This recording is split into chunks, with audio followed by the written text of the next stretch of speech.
After setting aside their differences and working together, plus help from Hattie Shaw and the Hobbs brothers, Luke Hobbs and Deckard Shaw save the world and part as friends. End of story, right? No way. This guy's a real ass. Turns out there are three, yes, three, post-credit scenes in Hobbs and Shaw. Full spoilers ahead for the Fast and Furious spin-off.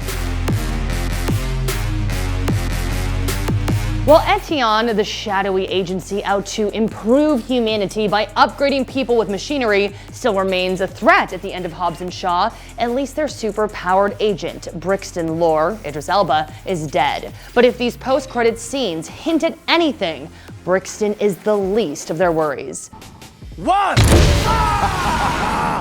The first mid-credits scene involves CIA operative Locke, Ryan Reynolds, an old acquaintance of Hobbs, who pops up at a few points earlier in the film.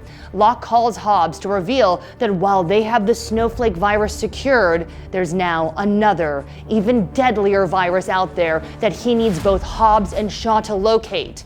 Where the snowflake virus would destroy your insides, this one will melt away your outsides like a silk kimono in a hurricane. Cut to the other side of the call, and it turns out Locke downloads all of this horrifying information to Hobbs' poor daughter Sam, who I guess sounds like her dad over the phone. Hobbs eventually gets on the call and acknowledges this news. What's wrong with you? You know what, you were right. This is your daughter. The second mid-credits scene finds Shaw at a pub in London. He gets a call from Hobbs, who's working out. The police are outside the pub and are there to bring in Shaw thanks to Hobbs. Hobbs' prank is payback for what Shaw pulled on him at the airport earlier in the film. They might be pals now, but that does not mean they have to stop placing each other in jeopardy of receiving a full body cavity search. The final post-credits scene cuts back to Locke. We first see a hallway full of fallen Etienne goons, and then, framed in a doorway, Locke killing one of them in an office. A bloodied and exhausted Locke calls Hobbs to ask for help extracting him as he's been badly stabbed.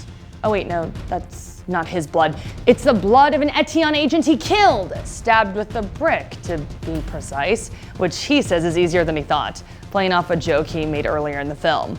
While it could be a big misdirect, it certainly seems like Locke is probably the mystery villain of the film, the director of big bad secret organization Etienne, who was only ever heard as a distorted voice. The director previously said they have a past with Hobbs and the vocal disguise drops out enough to hint at a voice closer to Ryan Reynolds' timbre.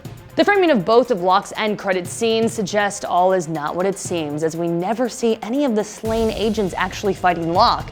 Maybe he's another enhanced human like Idris Elba's Brixton Lore was. We'll find out for certain if and when Hobbs and Shaw get fast and furious again in their next adventure. Oh, there he is. I got him. No, I got him. I got him. In the meantime, check out our review and what the Hobbs and Shaw gang had to say about the film's big cameos. And as always, be sure to follow and subscribe to IGN wherever you like to watch. 1, 2, 3.